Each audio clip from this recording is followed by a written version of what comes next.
I have 4 factors that might help Elizabeth Holmes possibly reduce her sentence. And one relates to her being a new mom. So, if you haven't seen my prior videos on calculating Elizabeth Holmes' prison sentence, please take a look at those before you look at this video. This video is about how she could possibly reduce her jail time or her prison time. And it also will help us figure out what are the factors that the judge may consider. You also might want to take a look at another video I did on can she object to the recommendation, the sentence recommendation by the probation department, because she's going to meet with the probation department, be interviewed by them, and the probation department's going to make a sentence recommendation to the court. There's a third video that you might want to look at, and that one that I did relates to how could her sentence get increased. So in this video, we're going to talk about how she could reduce her sentence. All right, so we're going to look at what the guidelines say. I always think it's important to look at what the law says, right? Instead of just talking about it initially. We'll talk about it though, because I want to hear your comments, and don't forget to subscribe. And to all those that you have subscribed, thank you very much. We're doing quite well. Okay, so before I get there, just in case somebody popped on to view this who doesn't know about Elizabeth Holmes, let me just quickly say who she is. She started a blood testing company called Theranos. And she was charged she was the CEO, along with the COO, the chief operating officer, who happened to be her boyfriend at the time, Sunny Balwani. And his trial's coming up in a couple weeks. But she was convicted in January of 4 counts of fraud. One relating to conspiring with Balwani to defraud investors to the tune of $144 million. And I'm going to do a video on dealing with the victims and whether they could get paid back. She was also convicted of 3 counts of wire fraud, 3 counts of fraud for also defrauding investors. So 4 counts. And in the prior, just to give you the quick skinny on this, in the prior videos I did, we pretty much looked at how much time could she be facing. We looked at from 9 years to 17 and a half years, maybe 6 to 12 years, somewhere in there. But this video is about how she could potentially reduce her sentence. And let's talk about those 4 factors. So what I will show you here is the sentencing guideline, which the judge looks at to determine what factors could he consider in sentencing Elizabeth Holmes. All right, so here's the first one. Has she accepted responsibility for defrauding the investors? Has she? I watched her testify for 7 days, and I didn't hear her say, I accept responsibility for defrauding investors. I didn't hear it, but maybe I missed it. And we're going to find out, because we'll see if it's in the probation, the pre-sentence report that the probation department is going to give to the court. But anyway, has she accepted? So she has to clearly demonstrate acceptance of her responsibility to decrease her level by 2. Okay, well, that's something. That's knocking off a significant amount of months.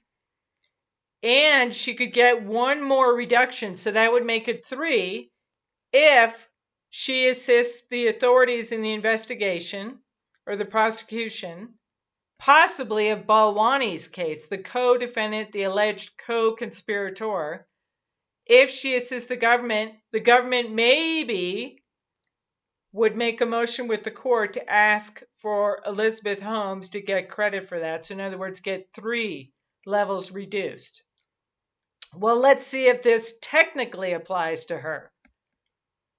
So, has she truthfully admitted the conduct comprising of the offense? I haven't heard it yet.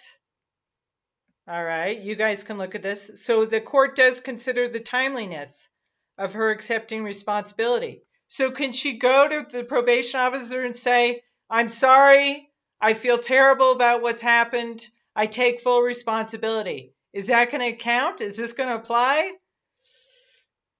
Short answer is, I don't think so. And why is that? Because it says this adjustment is not intended to apply to a defendant who puts the government to its burden of proof at trial by denying the essential factual elements of guilt, is convicted, and only then admits guilt and expresses remorse. So what does that mean? That means if she goes to trial and then she accepts responsibility, too late. Too late is what this says. She doesn't get credit. Well, again, it's up to the judge and the discretion of the judge. So the sentencing judge is in a unique position to evaluate a defendant's acceptance of responsibility. For this reason, the determination of the sentencing judge is entitled to great deference on review. So in other words, maybe the judge heard her accept responsibility, or maybe the judge considered the recommendation from the probation department in the pre-sentence report and said, you know what, Your Honor, she's admitted, she's taken full responsibility. Then the judge has great deference and could apply a 3-level reduction, which knocks off significant months for her. All right, let's see what else. So this is the sentencing table, right? So we were down here at Zone D, anywhere from 31 to 39, if you look at those prior videos that I did, right? So if she gets 31 and she knocks it to 28, okay, hypothetically knocks it to 28, and again, this is all just my opinion, and that's why I want to hear what you guys think. She gets it to 28, she knocks off approximately 38 months. She knocks off 3 years. If she goes from a worst case scenario, and again, we don't know all the factors yet, so we're just kind of guessing what the calculation could be. Even if she was at a level 262 months, these are all in months, she goes down 3, 1, 2, 3, she'd get to 188 months. So that's knocking off, somebody do the math on that, 80, 70, 75, 76, 75 months. So that's knocking off 6 years. That's pretty good. All right, so let's look at what else she could potentially argue to reduce. This is under the departures section of the federal sentencing guidelines. This one is a biggie. This one gives the judge wide latitude, right?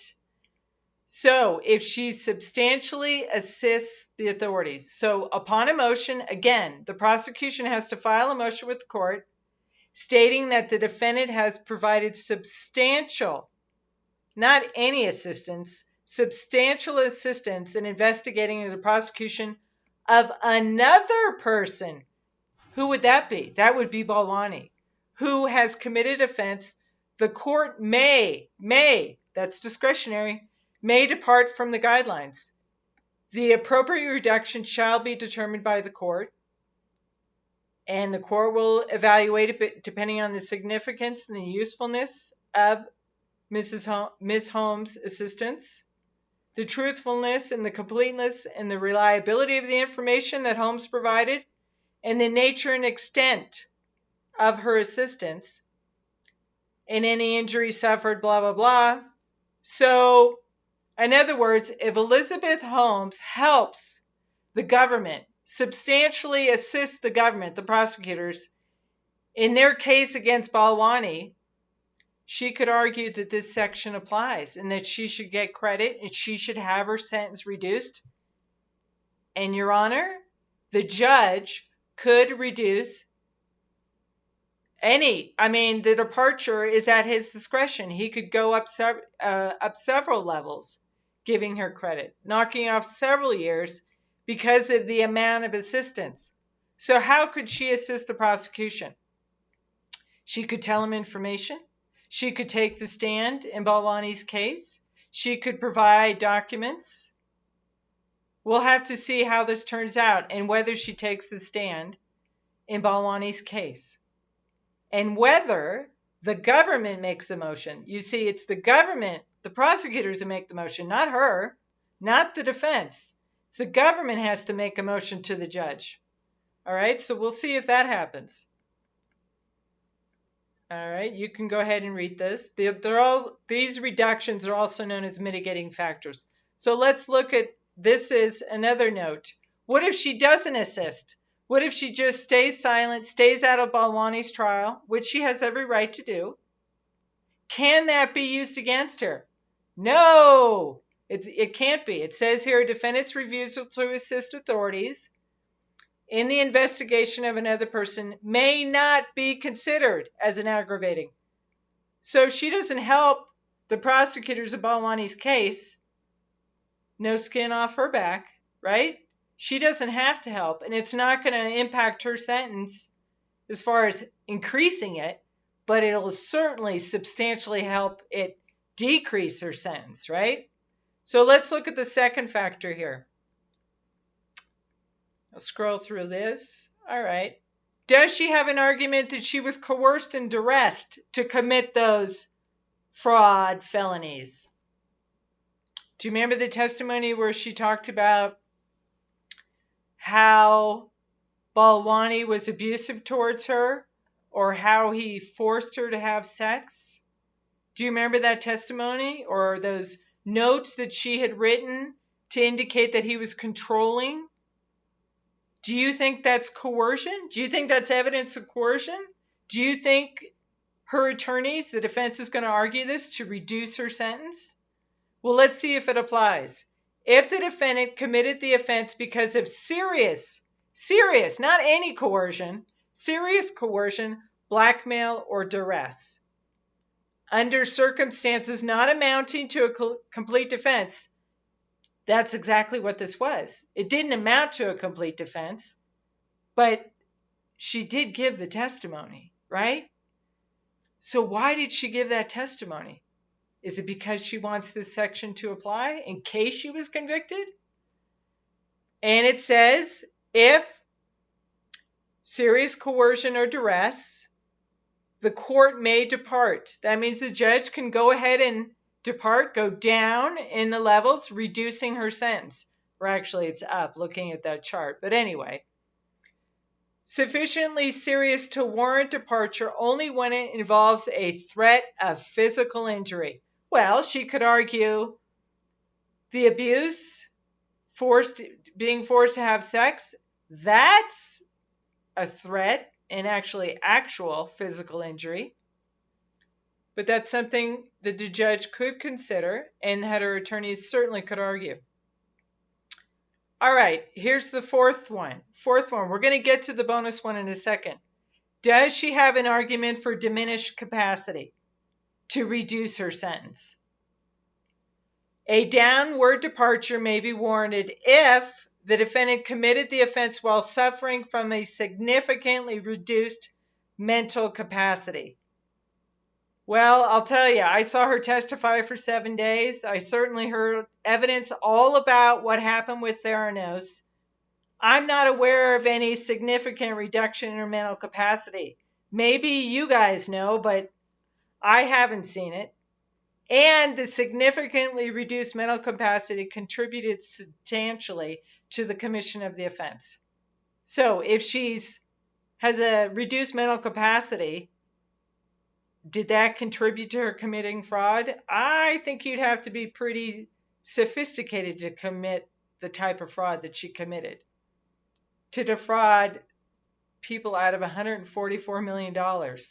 And it wasn't just any people. It was the DeVos family, Betsy DeVos's family. It was a seasoned attorney who was, I think, his $6 million. He was defrauded out of. And then a big health sciences fund in San Francisco was defrauded out of $38 million. I don't think you'd have reduced mental capacity to do that kind of defrauding of investors. All right, is there any evidence of her having drugs or intoxicants? Not that I'm aware of, but maybe that's something they will argue to reduce her sentence. So how did they define significantly reduced mental capacity? Well, it means that the defendant, although convicted, has significantly impaired ability to, one, understand the wrongfulness of their behavior. Maybe she doesn't understand that defrauding people out of money based on false representations you make about some technology that you created, maybe she didn't understand that was wrong. Or control the behavior that the defendant knows to be wrongful. So was her mental capacity controlling her behavior that she knew? I'm not aware of that either. But again, we have a lot of things that are unknown yet, and this is just an exercise to look at the possible ways in which she could potentially reduce her sentence. All right, let me show you something else here. Here's the bonus. I've been asked many times, does the fact that she's a new mom, is that going to help her? Technically, I don't think so, but I did find this relating to this section here. These are specific characteristics. In other words, these are things that the court considered. Before I get to the factor about the new mom, let me just tell you that overall, these characteristics, of which one could be the caretaker role, which maybe being a new mom qualifies for. The reason they have these characteristics is to make sure that the sentencing is neutral. In other words, they're not discriminating, right? So they look at things like education level, her vocational skills, her employment record, and here's where it comes in: family ties and responsibility. Could she use this section to say, hey, judge, I'm a new mom, I have responsibilities towards my family? Let's take a look at what that section says. So I'm going to scroll through this, and you're welcome to go ahead and take a look at this. I'll try to go slowly so you can read this if you want. A lot of words here. All right, we're moving along. We're almost there. So age. Age isn't relevant, not unless it's something unusual. It's not in this case. Her education. Did she misuse her special training and education? Maybe that could be argued to facilitate criminal activity. I don't think going to Stanford taught her how to be a fraudster. I don't think that's it. I think it's her skill set that they're referring to. So it could be relevant. Mental and emotional conditions may be relevant if it's unusual degree. I don't think we have unusual degree of mental or emotional conditions regarding Elizabeth Holmes. I'm not aware of any drug or alcohol dependence, so I don't think this applies. Employment record, it's not usually or ordinarily relevant, but it may be relevant as far as terms of probation, but we're talking about terms of imprisonment, right? It's not probation. All right, here's the bonus section that she potentially could argue relating to being a new mom. And maybe she gets pregnant before the sentencing in September. Who knows? So, in sentencing a defendant convicted of an offense other than an offense described in the following paragraph, family ties and responsibilities are not, that's why I said technically, I don't think it matters that she's a new mom. They're not ordinarily relevant in determining whether a departure may be warranted. This section doesn't apply because we're not dealing with a minor victim. So whether the court departs, it's up to the judge, but here's the departure based on loss of caretaking. How's her attorneys, how's my grammar? Are her attorneys going to argue, hey, she's a new mom, she needs to, bonding with the baby. I mean, this is tough. Bonding with the baby, right? She's not going to be able to do that, to care for the baby. So maybe she qualifies under a caretaker. So let's look at what the section says. The defendant's service of a sentence will cause, if going to prison causes a substantial direct or specific loss of essential caretaking or essential financial support to the defendant's family. Well, her husband, I think, has plenty of financial support, I think. So it's not a financial argument. Maybe it's a caretaking argument. But is it essential caretaking? He's the father. Who's been caretaking the baby while she's been sitting in trial for, what was it, 5 months? So the question is, will it have a substantial direct or a specific loss? I don't know if she's going to be able to argue that, right? So here's an interesting thing. Look at paragraph 2 here.